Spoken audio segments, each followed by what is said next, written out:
Senator Maina Ma'aji Lawan, known to have been very critical of the fight against terrorism in the past, was quick to point out that apart from Bama and Goza, all the lost territories to the insurgents have been reclaimed, describing the situation as heartwarming and a thing of pride.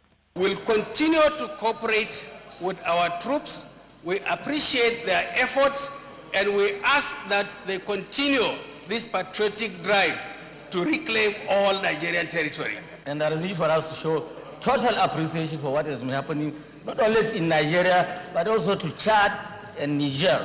Even political activities have started picking up in those areas. As a barrack boy, I'm proud of the Nigerian Armed Forces.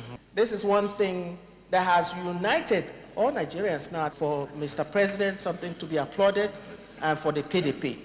The Senate President David Mark, who was also full of praises to the Nigerian military on the successes recorded so far in the fight against terrorism, directed the Committee on Defense and Army to pass the message of appreciation of the Senate to the armed forces.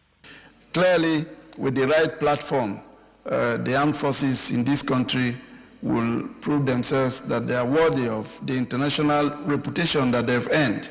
The Senate also adopted the Conference Committee report on the INEC Act Amendment Bill 2015, seeking to improve the legal framework for the electoral process.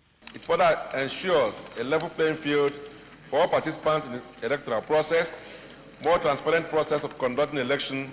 Meanwhile, the 2015 budget proposals of 60.2 billion naira for the Nigerian Communications Commission and 16.1 billion naira for the Universal Service Provision Fund, recommended by the Communications Committee led by Senator Gilbert Naji, were approved by the Senate, with a warning by the Senate President that the rate of drop calls by service providers is unacceptable.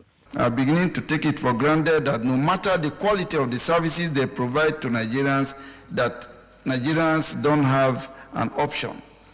We have an option, and the option will be that NCC must sanction those whose services are below the required standard.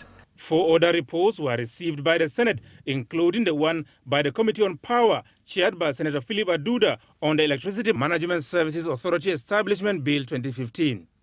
In Abuja, Adamu Sambo, NTA News.